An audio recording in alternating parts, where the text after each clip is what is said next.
بسم الله الرحمن الرحيم. الحمد لله رب العالمين، والصلاة والسلام على سيد المرسلين محمد وعلى آله وأصحابه أجمعين. اللهم علمنا ما ينفعنا وانفعنا بما علمتنا وزدنا علما يا عليم. الله تعالى إنسان surasida oldin kofirlarni, ularni jahannamdagi holatlarini bayon qilganidan keyin jannatdagi mu'minlarni holatini bayon qilib shunday deydi: innal abrara yashrabuna min ka'sin kana mizajuha kafura. Albatta yaxshi insonlar, yaxshilar deb Alloh taolo aytayapti. Ular dunyoda Allohga iymon keltirib, yaxshi amallar qilgan, Allohga va rasuliga itoat qilgan va Allohni xalqiga yaxshilik qilgan, ulardan yomonlik emas, yaxshilik chiqqan, o'zlariga ham boshqalariga ham yaxshilik bilan hayotini o'tkazgan, yaxshilik qilish bilan hayotini o'tkazgan insonlar, zararlari emas foydalari tekkan insonlar, mu'minlar, ixlos bilan yashagan, har bir amalini ixlos bilan qilgan yaxshi insonlar, ya'ni mu'minlar jannatda uning aralashmasi, mizoji kafur bo'lgan ichimlikdan qadahlarda ichadilar. Kafur bu ta'mi eng afzal bo'lgan ichimlik. Xushbo'yligi juda ham xushbo'y, juda ham inson ichganda rohatlanadigan bir ichimlik. Jannat ahlining ichimligiga mana shu kafurdan qo'shiladi. Aynan yashrabu biha ibadulloh yufajjirunaha tafjira. U bir buloqki jannatdagi, jannat ahli ichadigan bu sharob, uni aralashmasi kafur bo'lgan bu sharob bir buloqki, uni Allohning mu'min qullari, solih qullari jannatda ichadilar va o'zlari istagan joydan buloqdan chiqarib oladilar. Yufuna bin nazri va yakhafuna yawman kana sharruhu mustatira. Ular, u mu'minlar, Allohning qullari nazr qilgan nazrlariga vafo qiladilar. O'zlariga vojib qilgan Allohning toatini, namozni qoldirmaymiz, Allohga va rasuliga itoat qilamiz, haromdan uzoq bo'lamiz, yaxshi ishlarga, Allohni rozi qiladigan amallarga intilamiz deb o'zlariga vojib qilgan amallarni qiladilar va aytgan so'zlariga vafo qiladilar. So'zlarini ustidan chiqadilar. Va yakhafun, va uning sharri, qo'rqinchi, xatari barchani qamrab oladigan qiyomat kunidan qo'rqadilar ular. Qiyomat kunidan qo'rqadilar. Hali qiyomat kelgani yo'q. Hali ular dunyoda yashayaptilar. Lekin u qiyomat kunini, uning xatari, dahshati barchani qamrab oladigan kunni ular ko'z o'ngilarida tutadilar, aqllarida tutadilar, unutmaydilar va o'sha kundan qo'rqib yashaydilar. Alloh taolo mu'min qullarini maqtab, ularning sifatlarini aytayapti. Mana shu jannatda, jannat buloqlaridan, sharoblaridan, kafur qo'shilgan sharoblaridan ichadigan Allohning solih qullarini sifatlarini, bu dunyoda yashaganda qanday bo'lgan ularning sifatlarini Inson surasida aytayapti. Yana ular ويطعمون الطعام على حبه مسكينا ويتيما وأسيرا. Ular yana taomlantiradilar. Yonlarida o'zlarida bo'lgan taomlarini o'zlari shu taomni yaxshi ko'rib yegilari kelib turgan hollarida, o'zlari shu taomga muhtoj bo'lib turgan hollarida miskinlarga, faqirlarga, yetimlarga va asirlarga beradilar. U degani ular o'zlaridan ortib qolganini emas, uyda turgan ortiqcha taomni emas, o'zlari yegilari kelib turgan, o'zlari istab turgan, muhtoj bo'lib turgan narsani o'zlaridan ko'ra boshqalarni afzal ko'rib, shu taomlarini ularga taqdim qiladilar deb Alloh taolo mu'min qullarini maqtayapti. Ular albatta biz bugun qanday yashab turgan bo'lsak bu dunyoda, ular ham biz kabi mana shu dunyoda yashagan va mana shu yaxshi amallarni qilgan. Alloh taolo ularning sifatini Qur'oni Karimda nozil qilib aytayapti. Innama nut'imukum liwajhillah la nuridu minkum jazaa'an wala shukura.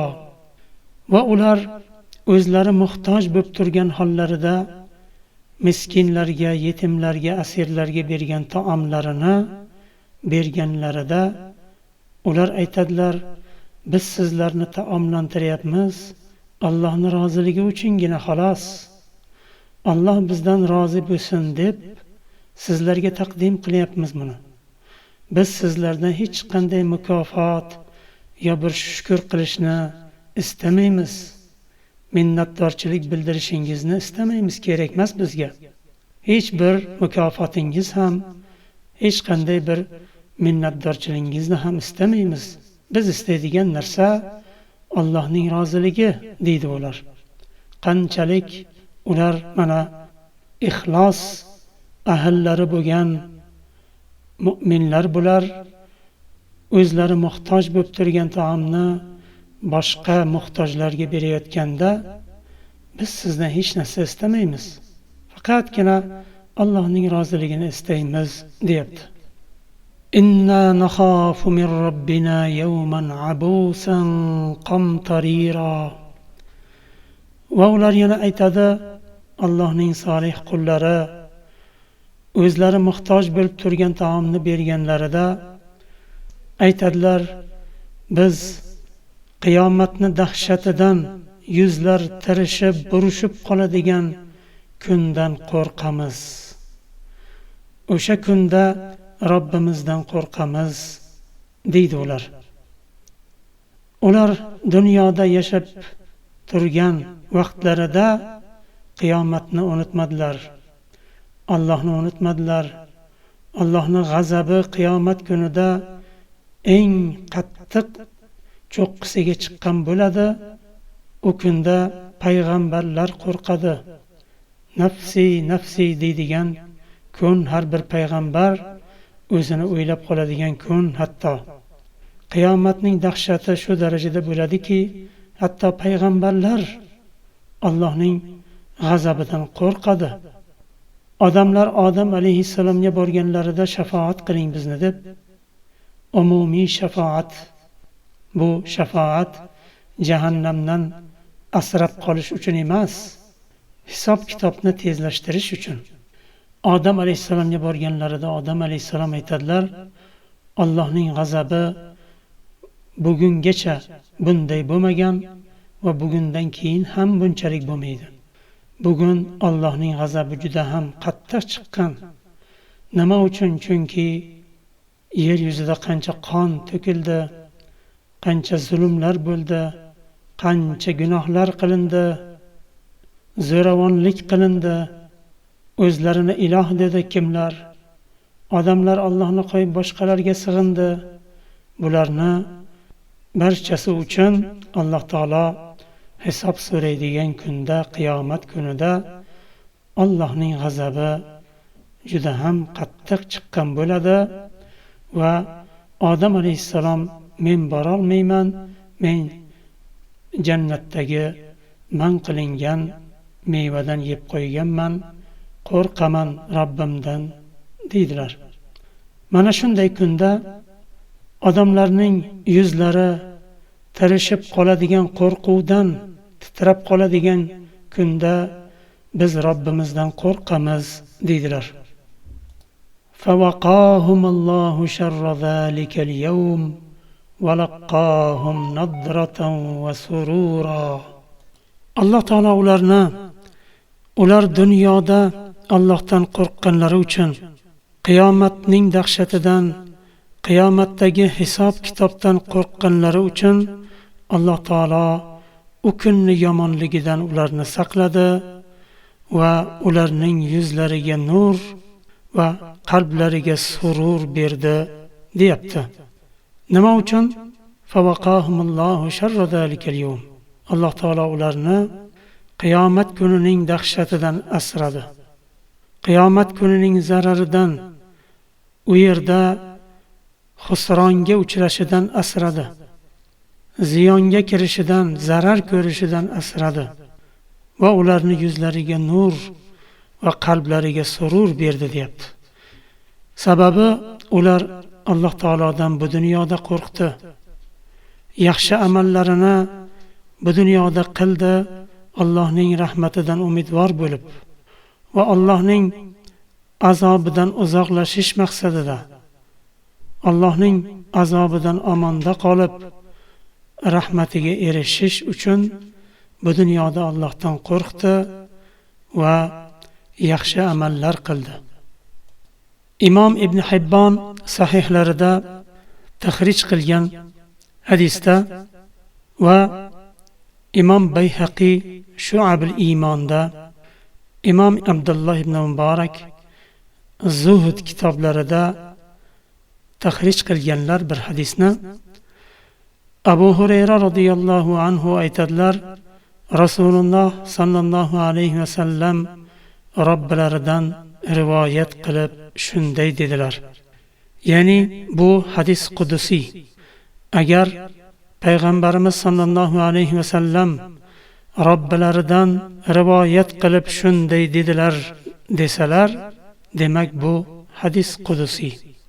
Rasululloh sallallohu alayhi va sallam aytdilar, Alloh taolo shunday dedi: "Va izzati la ajma'u ala 'abdi khawfayni va la ajma'u lahu amnayn. Idza aminani fid dunya akhaftuhu yawm al-qiyamah va idza khafani fid dunya amantuhu yawm al-qiyamah." Alloh taolo shunday dedi: "Izzatimga qasamki, men bir bandada ikki xavfni jamlamayman va bir bandada ikki amn, tinchlikni ham, xotirjamlikni ham jamlamayman" dedi. Ikki xavf deganda hadisni davomi buni sharh qiladi. Agar bandam mendan dunyoda qo'rqsa, men uni qiyomatda qo'rqitmayman. Agar bandam dunyoda omonda bo'lsa, xotirjam bo'lsa, mendan qo'rqmasa, men uni qiyomat kuni qo'rqitaman dedi. Ya'ni kim bu dunyoda Allohdan qo'rqsa, Alloh taolo uni qiyomat kunida omonlik beradi unga. Qo'rqmaydi. Ala inna awliya Alloh la xawfun alayhim va la hum yahzanun. Allohning avliyolari qiyomat kunida ular uchun qo'rqinch yo'q, g'amginlik ham yo'q. Ular omonda bo'ladilar. Ular kim? Allazina amanu va kanu yattaqun. Ular iymon keltirganlar. Allohga va qiyomat kuniga iymon keltirganlar va Allohdan qo'rqqanlar ular. Bu dunyoda Allohdan qo'rqqanlar, ular Allohning avliyolari va ular uchun xavf xatar yo'q qiyomat kunida deyapti. Shuning uchun bu hadisda ham Alloh taolo aytayapti, hadis qudusiyda, agar dunyoda mani azobimdan, g'azabimdan qo'rqmasa, amonda bo'lsa, qiyomatda uni qo'rqitaman. Xavf, xatarda bo'ladi u. Agar bu dunyoda meni g'azabimdan va azobimdan qo'rqsa, qiyomat kuni huzurimda turishdan qo'rqsa, uni qiyomat kuni unga omonlik beraman dedi. Yuqoridagi oyatda favaqahumullohu sharra zalikal yawm. Alloh taolo bu kunni, qiyomat kunining xavf xataridan Alloh taolo ularni asradi va yuziga nur va qalbiga surur berdi dedi. Nima uchun? Chunki ular biz Robbimizdan qo'rqamiz. Yuzlar qo'rquvdan tirishib qoladigan kunda, qiyomat kunida Robbimizdan qo'rqamiz deganlari uchun va haqiqatdan ham qo'rqqanlari uchun Alloh taolo ularni qiyomat kunida amonda qildi va amonda bo'ladi deyapti va yuzlarida nur va qalblarida xursandchilik va surur bo'lishini va'da qildi, oyat nozil qildi. وَجَزَاهُمْ بِمَا صَبَرُوا جَنَّةً وَحَرِيرًا. Ularning mukofotlari faqatgina qiyomatda amonda bo'lishlari emas, yuzlarida nur bo'lib, qalblarida surur bo'lishida emas, yana davom etyapti. Ularning mukofotlari bu dunyoda Allohning toatida sabr qilganlari uchun, Allohning yo'lida ko'rgan aziyatlarga sabr qilganlari uchun, Allohdan qo'rqib Alloh rozi bo'lmaydigan amallarni qilmaslik yo'lida sabr qilganlari uchun, nahiy qilgan narsalardan qaytish uchun ham sabr kerak. Allohni rozi qilmaydigan ishlarni qilishdan to'xtash uchun ham sabr kerak. Allohni toatida sobit turish uchun ham sabr kerak. Mana shu sabrlari sabablik biz ularni jannat bilan mukofotlantirdik va jannat ahli bo'lib, ular jannatda ipakdan bo'lgan kiyimlarni kiyishlari bilan mukofotlantirdik deyapti Alloh taolo. Muttaqiina fiha alal araik la yarawna fiha shamsan wala zamharira. Ular jannatda, jannatning so'rilarida suyanib o'tiradilar. Jannatning so'rilarida suyanib o'tiradilar. Ular u yerda jannatda na quyoshning azor beruvchi nurini va na sovuq qishning qahraton sovug'ini ko'rmaydilar. Jannatda quyosh aziyat bermaydi. Jannatda bu dunyodagi sovuq qahraton qishlar, sovuqlar yo'q. Ular jannatda, jannatning so'rlarida o'tiradilar. Hech qanday ular yomonlik, bir makruh, o'zlari istamaydigan narsani ko'rmaydilar. وَدَانِيَةً عَلَيْهِمْ ظِلَالُهَا وَذُلِّلَتْ قُطُوفُهَا تَذْلِيلًا. Ularga jannatning soyalari yaqin bo'ladi va jannat daraxtlarining mevalari yaqin bo'ladi. Jannat daraxtlarining shoxlari egilib turadi, mevalari olish oson bo'lishi uchun. Yuqoridagi oyatlar bizga nimani ta'lim berdi? Yuqoridagi oyatlardan shuni tushunamizki, Alloh taolo bu dunyoda o'zidan qo'rqqan qullarini qiyomat kuni omonda qiladi. Omonlik beradi ularga. Alloh taolo bu dunyoda Allohning roziligi uchun yaxshi amallar qilganlarni ajrini, mukofotlarini hisobsiz ko'paytirib beradi. Bu mu'minlar Alloh taolo ularning sifatini ularni sifatlarini keltirgan mu'minlar miskinlarga, yetimlarga va asirlarga o'zlari muhtoj bo'lib turgan taomlarni bermadilarmi? Va taomlarni berarkan biz sizlardan mukofot istamaymiz. Biz sizlardan shukr, bir minnatdorchilik istamaymiz. Biz Allohning roziligi uchun sizlarga beryapmiz bu taomni deb bermadilarmi? Demak, Alloh taolo ulardan shuning uchun rozi bo'ldi va ularni maqtadi va jannatda hisobsiz ne'matlar bilan ne'matlantirdi. Va ular aytmadilarmi? Biz qiyomat kunida insonlarning yuzlari qo'rquvdan, qiyomatning dahshatidan tirishib qoladigan kunda Robbimizdan qo'rqamiz demadilarmi? Shuning uchun Alloh taolo ularni aziz qildi. Bu dunyoda Allohdan qo'rqqanlari uchun qiyomat kunida ularga omonlik berdi. Bu hadis qudusiyda Alloh taolo kim bu dunyoda mendan qo'rqmasa, amonda bo'lsa, men uni qiyomatda qo'rqitaman. Ya'ni qiyomatda u qiyomatning dahshatidan qutulib qololmaydi degani bu.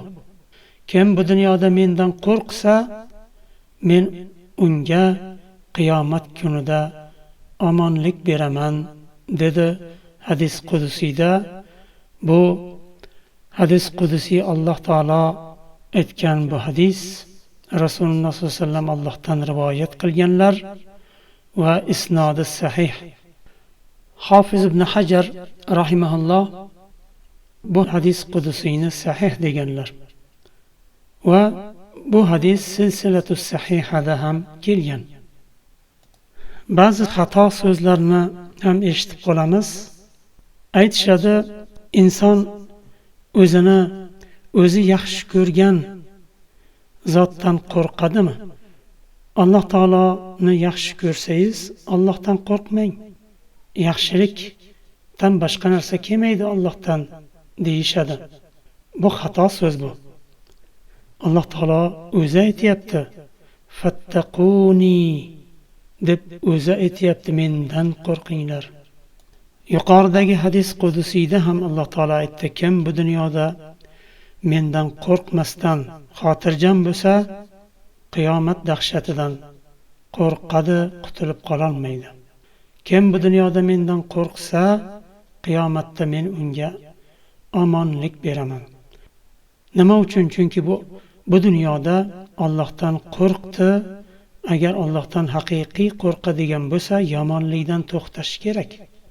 Agar yomonlikdan to'xtamasa, uni Allohdan qo'rqadi deb bo'lmaydi, u yolg'onchi bo'ladi. Allohdan qo'rqqan inson Allohning huzurida qanday qilib javob beraman deb yomonlikdan to'xtaydi. Yaxshilikka intiladi. Allohdan bo'lgan qo'rquv uni yomonlikdan to'sadi va yaxshilikka majbur qiladi uni. Mana shu insongina qiyomatda omonlikda bo'ladi. Va yana Alloh taolo Ali Imron surasida innama zalikumus shayton yukhawwifu awliya'ahu fala takhafuhum va khafuni in kuntum mu'minin. U shayton sizlarni o'zini avliyolaridan qo'rqitadi.